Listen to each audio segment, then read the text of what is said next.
YouTube channel Rikesh कापड़ों पर सबका स्वागत है भाई। आज आप लाए हैं CRT कक्षा चौथी विषय हिंदी, पाठ है 10वां मोबाइल का बोलबाला। और इतने सारे आपने चुनु मुनु बटले हुए हैं, इतने भाई लाइक शेयर सब्सक्राइब का गुंठा रिकेश कापड़ों यूट्यूब चैनल पर दाब दो। पहली तो लेकर सारा 5 मिनट का सिलेबस है और भी जीके वगैरह का कुंदरा लग रहा है, ज्ञान का बरोटा सही हो। तो बड़को भाई चुनु मुनुओ तैयार हो सभी? हाँ जी। पाठ में ये बात बता रखी है भाई, आजकल मोबाइल बहुत ज़्यादा पूछ में हो रहा है। जो टेलीफोन वगैरह थे वो उनकी पूछ कम होगी। सर जी मोबाइल का बोलबाला का क्या मतलब हो यार? बोलबाला का मतलब है इसे की दाक्स है। ये वापे या ऑडियो बनाने लग रहे हैं, बालक सुनेंगे वो भी फोन में सुना है या फिर एम्पलीफायर या उसमें लगा कर ब्लूटूथ द्वारा सुनते होंगे। लेकिन मोबाइल आजकल बहुत ज़्यादा संपर्क में आ गया समाज का। मोबाइल की दाक हो रही है, पूछ हो रही है उसकी, जहाँ तक बोलबाला हो गया। तो मोबाइल का बोलबाला पाठ में यह बात बता रखी है, पुराने ज़माने में चिट्ठी गेड़िया करते और वह चिट्ठी भी जे कूने कटी आ जंदी नहीं तो सारा दुआथड़ बाजन लग जंदी कि भाई कोई मर गया। और दूसरे गामा में, दूसरे गुआंढ में या दूसरा बगड़ में पटवाण खातर जाया करते, अनपढ़ होया करती जनता गन खरी के चौडाकिया पढ़ के सुनाया करता। तो प्यारे बालकों, पहला तो था चिट्ठी का जमाना, फिर आ गया टेलीफोन का। वो टरन टरन घंटी पड़ोसियाँ लग भी बुला करते रहा, यो तारा फोन आ रहा फोन आ रहा। और भाई भी वो मोबाइल गोज गोज में हो गया सबका।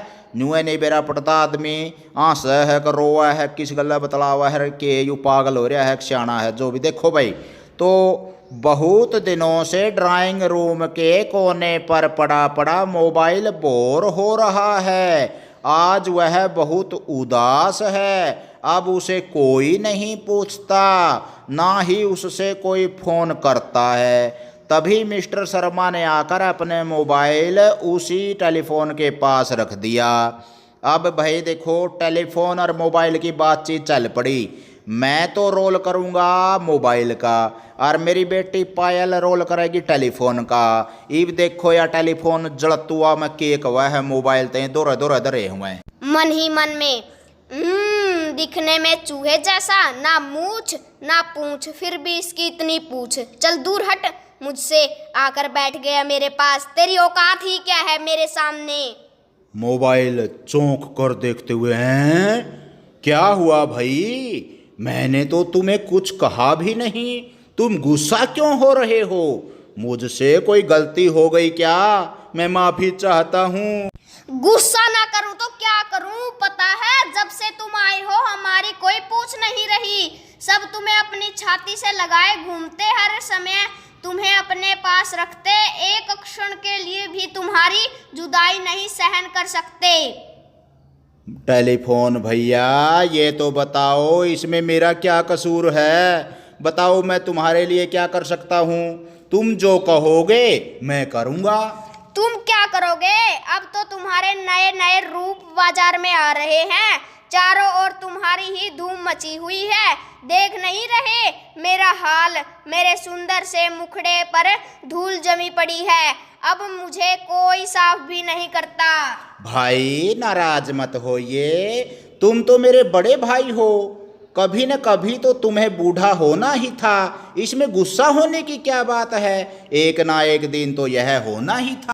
अपनी ही आवाज सुने मुझे महीनों बीत जाते हैं।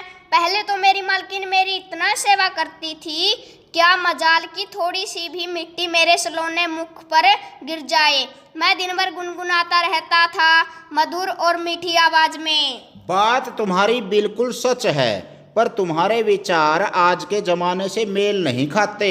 अब तुम वक्त के साथ चलना सीखो। अच्छा बच्चू, आज तुम मुझे उपदेश दे रहे हो? कोई बात नहीं, तुम्हारे साथ भी कभी इसी तरह का व्यवहार होगा, तब पता चलेगा। याद रखना, समय सदा एक सा नहीं रहता। पर्दे के पीछे से। मेरे प्यारे दोस्त, तुमने सच कहा, समय सदा एक समान नहीं रहता। एक मीठी व प्यारी सुरीली सी आवाज सुनकर दोनों चौंक उठे, अपने चारों ओर देखने लगे, दोनों एक साथ।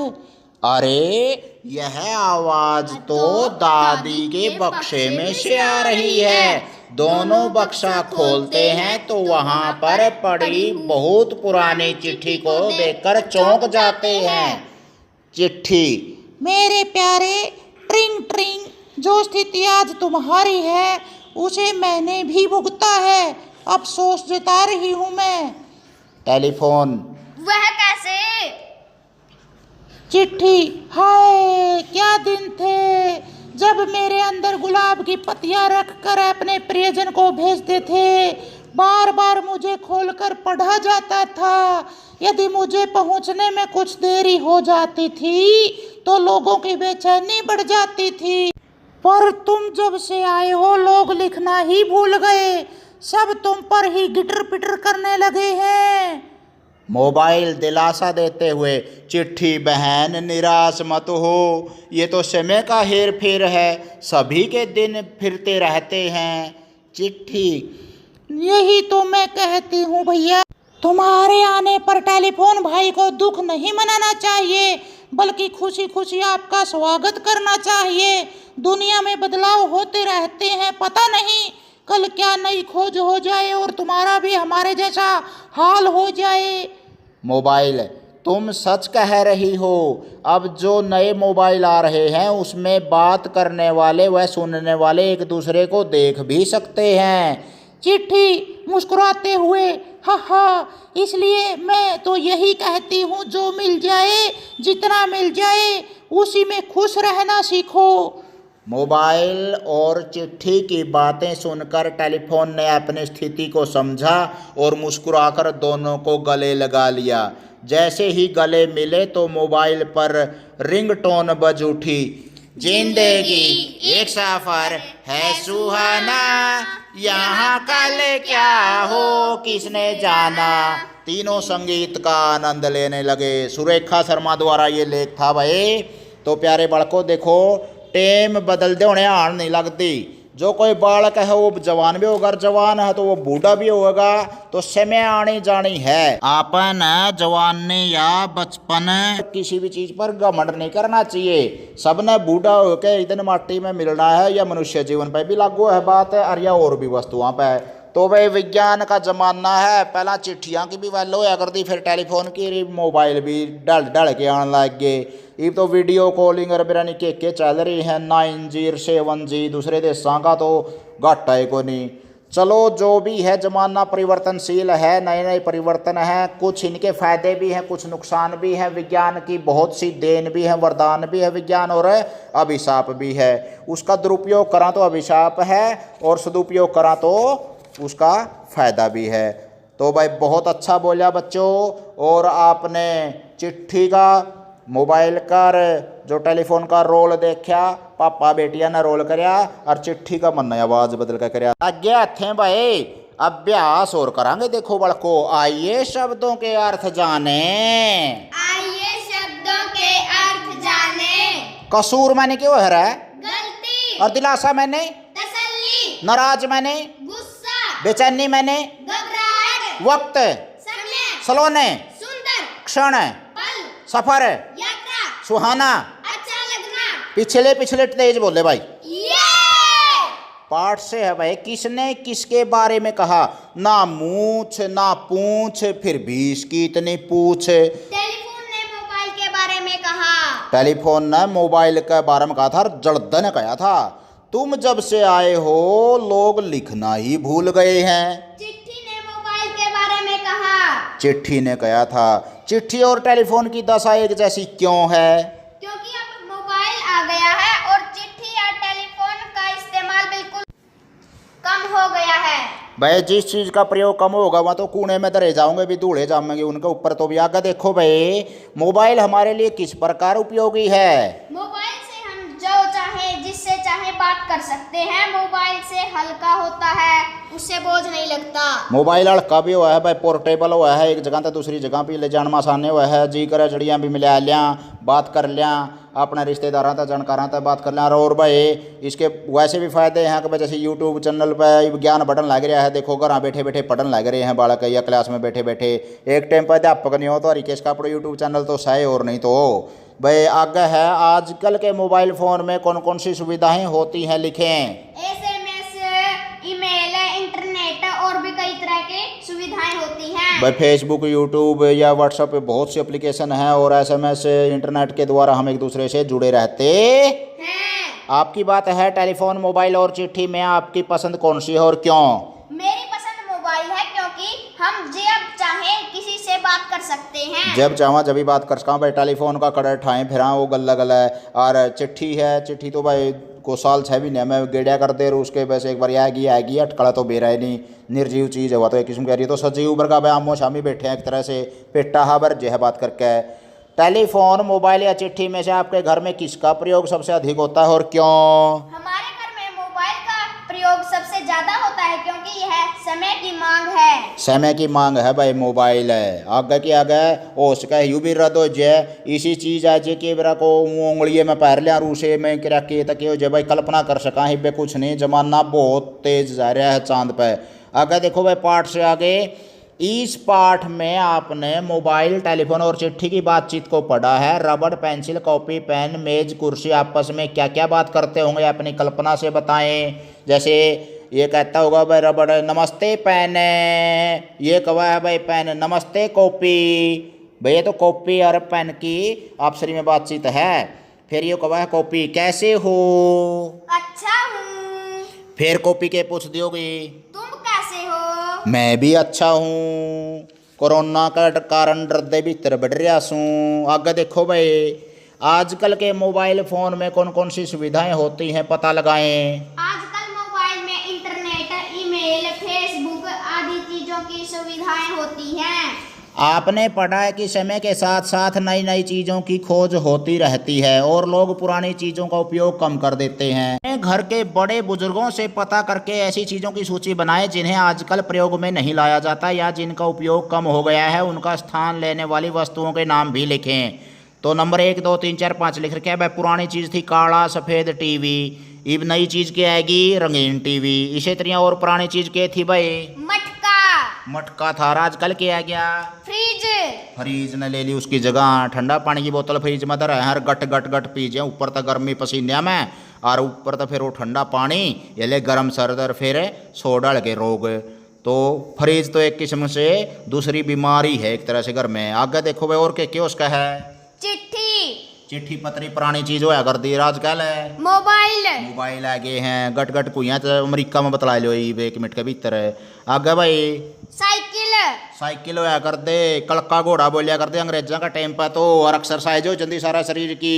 और आजकल तो भाई चाह पीने भी खेतों में या ढाबिया पर या दूसरे गुआंढा में मोटरसाइकिल पर जावा है।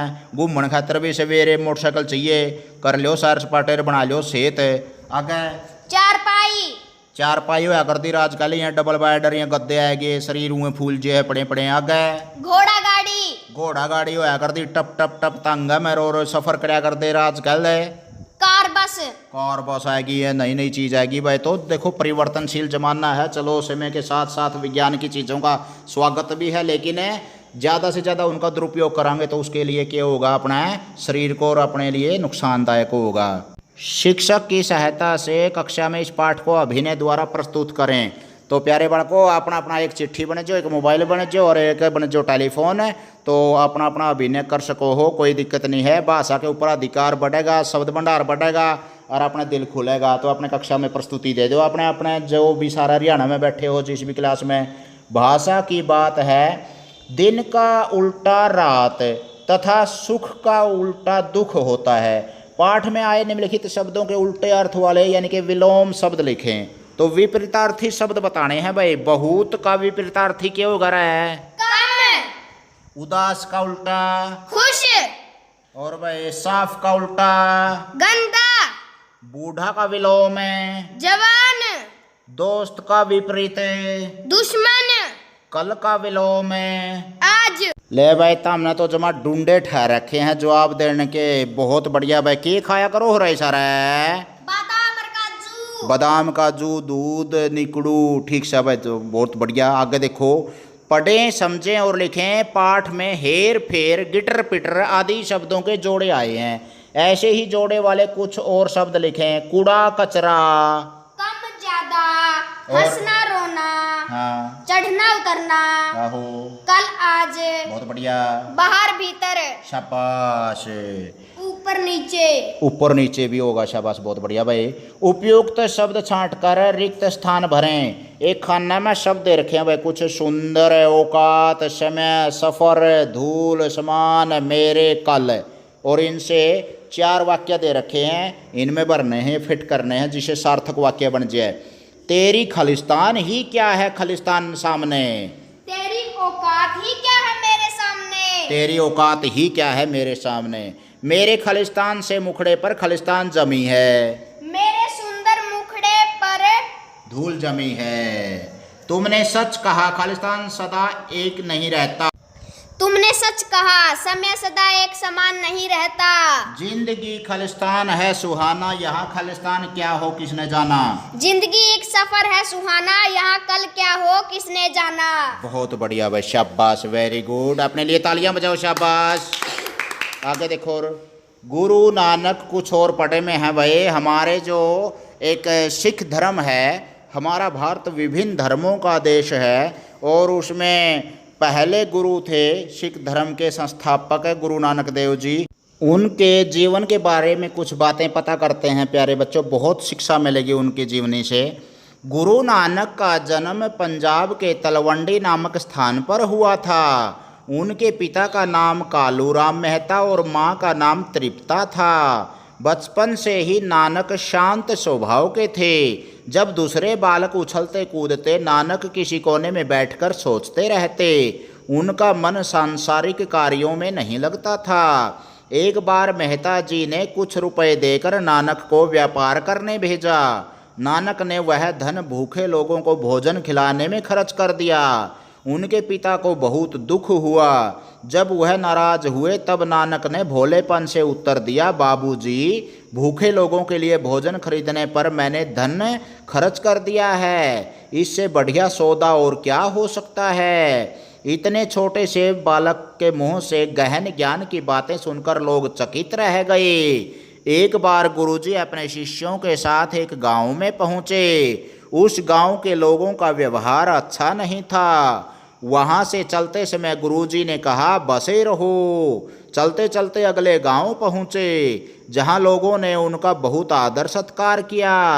यहाँ के लोगों में बहुत सेवा भाव था। वहाँ से विदा लेते हुए गुरुजी ने कहा, भगवान से मेरी विनती है कि यह गांव उजड़ जाए। ये सब देखकर मर्दाना से कुछ कहे बिना नहीं रहा गया। उसने पूछा, गुरु महाराज, आपके ढंग बड़े निराले हैं। जिस गांव के लोगों ने आपकी बहुत सेवा की, आपने उनके उजड़ जाने की कामना की। जिस गांव वालों ने आपके साथ बुरा बर्ताव किया, उनको आपने बसे रहने का आशीर्वाद दिया। मेरी समझ में तो कुछ नहीं आता। गुरुजी ने मुस्कुराकर कहा, प्यारे शिष्य, जो लोग अच्छे होते हैं, दूसरों की सेवा करते हैं, उन्हें जगह जगह फैल जाना चाहिए। ऐसे लोग चारों ओर सुख और आनंद फैलाएंगे। स्वार्थी और दूसरों का अनादर करने वाले लोग एक ही स्थान पर रहने चाहिए, ताकि उनका प्रभाव दूसरे लोगों पर न पड़े। गुरुजी का उत्तर सुनकर मर्दाना प्रसन्न हुआ। आज उसने जाना कि गुरु के कथन में कितना ज्ञान और सत्य होता है। उसका मन श्रद्धा से भर उठा। तो भाई गुरुजी के शिष्य थे मर्दाना, उनको शंका होगी कि भाई जो बुरे बर्ताव करने वाले लोग हैं उनने तो कहा है कि भाई बसे रहो, और जो अच्छा बर्ताव करया, अच्छा व्यवहार करया, मीठा बोले, आदर करया, उनने कहा है कि भाई उजड़ जाओ। यू के कारण तो उसने कहा, गुरुजी ने बताया कि अच्छे लोग चूरदा जाओगे तो अच्छाई फैलाओगे, और जब बुरे लोग और कड़ियाँ फैलाओगे, बुराइयाँ फैलाओगे, और कड़ियाँ जाओगे तो वहाँ तो बसे रहने ठीक है, एक ठोड़ बुराई एक ठोड़ इकट्ठी रह जाओगी। और जे अच्छे लोग होंगे तो सारा फैलेंगे तो सारा अच्छाई फैलेगी। इसका अर्थ यूँ था। तो गुरु के ज्ञान में बहुत ज़्यादा गहरा अर्थ छिपा उड़ा हुआ है। भाई बच्चों, तुम्हारे भी जो आचार्य हैं, माता पिता भी गुरु हैं, एक तरह से बड़े हुए हैं घर में, वो भी गुरु हैं। और जो आपके शिक्षक हैं, मास्टर हैं, अध्यापक हैं, वो आपकी केवल भलाई के लिए ही बात करेंगे। अपने अध्यापकों का या बड़ों का कहना मान्या करो, उनके अर्थ को समझा करो कि भाई वह क्या चाहे हैं। देखो, गुरु का ज्ञान हुआ है वो सच्चा ज्ञान हुआ है, और उनका पालन अपन करना चाहिए। बड़िया का बोलिया उड़ा तो और कुआड़ा का छोलिया उड़ा मय को जा करा है, तो बड़ा ने बोल दिया, गुरु ने बोल दिया, तो वो सच्चा ही मानो और उसका अनुकरण करो। तो समझ में आया भाई चुन्नू मुनुओं की में? हाँ जी। तो भाई इसे तरिया SCRT का पूरा सिलेबस पहले तो 5वीं लक्का मिलेगा रिकेश का अपना यूट्यूब चैनल पर, आगे जरूर बैंड दियो, शिक्षा बैंडी और बढ़िया करा है। और ये फिर गेड़ा मारियो, ये बोलो बच्चों जय हिंद।